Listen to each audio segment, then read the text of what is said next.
آج supreme court میں آئین کی شق 62(1)(f) کے تحت سیاستدانوں کی تاحیات نااہلی سے متعلق کیس کی سماعت ہوئی۔ چیف جسٹس پاکستان جسٹس قاضی فائز عیسیٰ کی سربراہی میں 7 رکنی لارجر بینچ نے سماعت کی، جسے براہ راست نشر بھی کیا گیا۔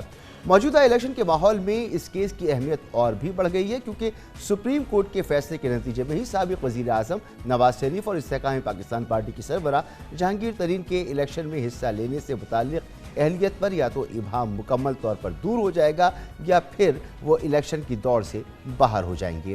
پچھلے ماہ سپریم کورٹ نے نااہلی کی مدت سے متعلق تمام مقدمات ایک ساتھ سننے کا فیصلہ کیا تھا۔ 11 دسمبر کو میر بادشاہ خان قیسرانی کی نااہلی کیس کی سماعت کے دوران چیف جسٹس آف پاکستان نے ریمارکس دیے تھے کہ تاحیات نااہلی سے متعلق سپریم کورٹ کا ماضی کا فیصلہ اور الیکشن ایکٹ میں ترامیم ایک ساتھ نہیں چل سکتے۔ آج سماعت کے دوران چیف جسٹس قاضی فائز عیسیٰ نے اٹارنی جنرل سے استفسار کیا کہ آپ کا موقف کیا ہے، الیکشن ایکٹ چلنا چاہیے یا سپریم کورٹ کے فیصلے؟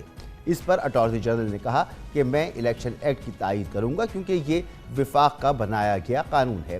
اٹارنی جنرل کا کہنا تھا کہ جب تک عدالتی فیصلے موجود ہیں تاحیات نااہلی کی ڈکلیریشن اپنی جگہ قائم ہے۔ آرٹیکل 62(1)(f) کے تحت تاحیات نااہلی سے متعلق سپریم کورٹ کی تشریح کے فیصلے کا دوبارہ جائزہ لے۔ حکم نامے کے مطابق سپریم کورٹ اس کیس کا فیصلہ 11 جنوری تک سنا دے گا۔ کیس کی اگلی سماعت پرسوں ہوگی۔ آج چیف جسٹس سپریم کورٹ نے واضح طور پر کہا کہ موجودہ کیس سے یہ تاثر نہ لیا جائے کہ عدالت کسی مخصوص جماعت کی حمایت کر رہی ہے یا ہمارے سامنے ایک آئینی مسئلہ ہے جس کو ہم حل کرنے جا رہے ہیں۔ دوران سماعت جسٹس منصور علی شاہ نے کہا کہ سوال یہ ہے کہ کیا ذیلی آئینی قانون سازی سے آئین میں رد و بدل ممکن ہے؟ کیا سپریم کورٹ کے فیصلے کو ختم کرنے کے لیے آئین میں ترمیم کرنی پڑے گی؟ انہوں نے ریمارکس دیے کہ کوئی سنگین غداری کرے تو الیکشن لڑ سکتا ہے، جبکہ کوئی سول کورٹ سے معمولی جرم میں سزا یافتہ ہو تو الیکشن نہیں لڑ سکتا۔ جسٹس منصور نے استفسار کیا کہ ایک شخص کو سزا مل گئی تو بات ختم کیوں نہیں ہو جاتی؟ ایسا کیسے ہو سکتا ہے کہ سزا کاٹ لینے کے بعد بھی کبھی انتخابات نہ لڑ سکے؟ آئین میں ہر سزا کی مدت ہے تو تاحیات نااہلی کیسے ہو سکتی ہے؟ چیف جسٹس پاکستان کا کہنا تھا کہ جس فوجی عامر نے 1985 میں آئین کو روندا، اسی نے آرٹیکل 62 اور 63 کو آئین میں شامل کیا۔ ایک مارشل لا ایڈمنسٹریٹر کیسے آئین میں اہلیت کا معیار مقرر کر سکتا ہے؟ جسٹس نے کہا کہ الیکشن لڑنے کے لیے جو اہلیت بیان کی گئی ہے، اگر اس زمانے میں قائد اعظم ہوتے تو وہ بھی نااہل ہو جاتے۔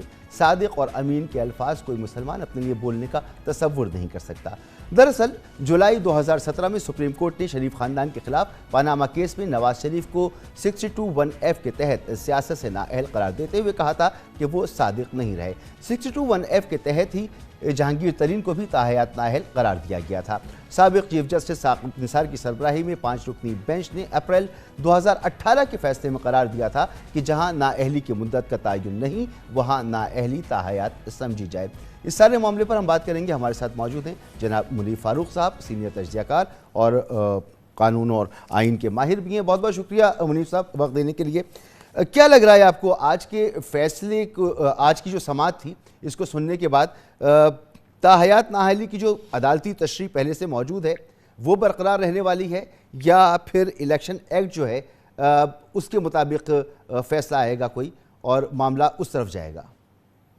بہت شکریہ۔ دیکھیے، اس میں اہمیت اس بات کی ہے کہ ابہام بہت بڑا ہے اور یہ confusion in all times to come یہ رہے گی اگر اس کے اوپر سرٹنٹی سے کوئی فیصلہ سپریم کورٹ نہیں کرتی، کیونکہ ہم ایک کامن لا جورسڈکشن میں رہتے ہیں۔ پاکستان ایک کامن لا جورسڈکشن ہے، یہاں پر جج میڈ لا بھی ہوتا ہے جسے ہم سپریم کورٹ کے یا اعلیٰ عدالتوں کے فیصلوں کی صورت میں بھی اپنے سامنے رکھتے ہیں۔ اب اس کی اہمیت اپنی جگہ ہے، اس کی تکریم، اس کی عزت اپنی جگہ ہے، لیکن بہرحال پارلیمان کا بنایا ہوا قانون ہے الیکشن ایکٹ 2017، اس کے اندر ترمیم کی گئی ہے باقاعدہ طور پر۔ اب وہاں پر کسی بھی طرح کی نااہلی کے بعد جو سزا ہے، وہ جو نااہلی ہے وہ 5 سال تک کی ہے اور اس سے زیادہ نہیں ہے۔ لیکن کیونکہ سمیع اللہ بلوچ کیس کا فیصلہ موجود ہے جس میں سابق چیف جسٹس عمر عطا بندیال صاحب نے یہ کہا تھا کہ اس کی نااہلی 62(1)(f) کے تحت اگر ہو تو وہ تاحیات ہے، بعد میں ان کا فیصلہ جب فیصل ووڈا صاحب کے کیسز تک معاملہ آیا تو خود ہی عمر بندیال صاحب فرماتے رہے کہ یہ بڑی سخت سزا ہے اور شاید ایسا نہیں ہونا چاہیے۔ خیر، ججز کا رویہ بدل جانا یا موقف بدل جانا کوئی نئی بات نہیں ہے، لیکن اگر دیکھا جائے تو جو آج نقطے اٹھائے ہیں قاضی فائز عیسیٰ صاحب نے، یعنی چیف جسٹس صاحب نے، ان کی بڑی اہمیت ہے کہ اب ہم اگر یہ صادق اور امین جیسی صفات کی بات کرتے ہیں تو وہ تو ہم صرف حضور صلی اللہ علیہ وآلہ وسلم یا ان کی ذات اقدس تک ہی یہ محدود ہیں، کیونکہ اس کے علاوہ تو کوئی مسلمان یہ کلیم بھی نہیں کر سکتا کہ وہ کوالیفائی بھی کرتا ہے بحیثیت جی جی صادق یا امین. یہ تو صرف حضور صلی اللہ علیہ وآلہ وسلم کی ان کی تعریف میں یا ان کی کوالٹیز میں سے ایک ہے. تو اگر یہ مینڈیٹ یا اگر یہ چیزیں، یہ پری ریکوزٹس کسی جج کے لیے نہیں ہے، جو کہ آج انہوں نے پوائنٹ آؤٹ کی، کسی اور عہدے کے لیے نہیں ہے، تو پھر پارلیمان کا الیکشن لڑنے والوں کے لیے کیوں ہے؟ یہ جنرل ضیاء صاحب کے دور میں ایک صدارتی آرڈیننس کے تحت یہ آئین کے اندر شامل کی گئی 62-63 کی شکل.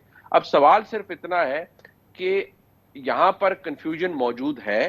پارلیمان کے بنائے ہوئے قانون کی اپنی اہمیت ہے، لیکن سپریم کورٹ نے آئین کی تشریح کرتے ہوئے ایک فیصلہ جس کے بارے میں سپریم کورٹ نے کہا کہ 62(1)F کے تحت نااہلی تاحیات ہوگی، وہ سپریم کورٹ نے فیصلہ کیا ہے. میری نظر میں اس کی اہمیت بہت زیادہ ہے، لیکن چند جج صاحبان نے پہلے بھی یہ کہا کہ جو مروجہ قانون ہے اور جو گورن کرتا ہے پورے معاملے کو، الیکشن ایکٹ، اس میں جب ترمیم کر دی گئی ہے تو پھر اب سپریم کورٹ کے فیصلے کی اہمیت نہیں رہتی.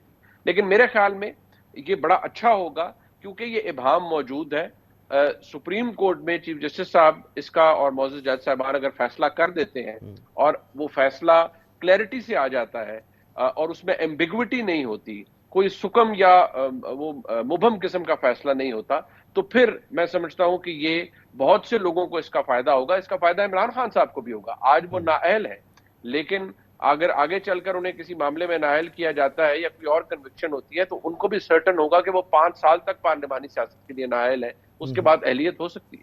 جسٹس منصور علی شاہ صاحب نے ایک بہت اہم نقطہ اٹھایا. انہوں نے کہا کہ اگر آئین میں ایک بات درج ہے تو کیا وہ سمپل قانون سازی سے تبدیل کی جا سکتی ہے، جو کہ اپوزیشن یعنی پی ٹی آئی اور دیگر جماعتیں کہتی رہی ہیں کہ جب تک آئین میں ترمیم نہیں کی جاتی اس وقت تک یا تو عدالت کا فیصلہ ہے کہ پرانا فیصلہ جو تھا، پرانی تشریح جو تھی اس کے برخلاف کوئی فیصلہ ہے، یا پھر آئین میں ترمیم کی جائے. سمپل قانون سے نااہلی ختم نہیں ہو سکتی. تو جسٹس منصور علی شاہ صاحب نے بھی آج یہ نقطہ اٹھایا. یہ نقطہ اس کی بڑی اہمیت ہے اور میں اس کو بالکل ڈس ریگارڈ نہیں کر رہا. میرے بھی ذہن میں یہی ایک خدشات تھا کہ کیا ایک عام لیجسلیشن سے ایک آئین کی انٹرپریٹیشن جو کی گئی، بہرحال یہ بات ذہن میں رکھیے کہ 62(1)F کی نااہلی کی مدت آئین میں نہیں لکھی ہوئی کہ کتنی ہوگی. نااہلی لکھی ہوئی ہے، مدت نہیں لکھی. مدت کی تشریح سپریم کورٹ نے کی کہ وہ تاحیات ہے.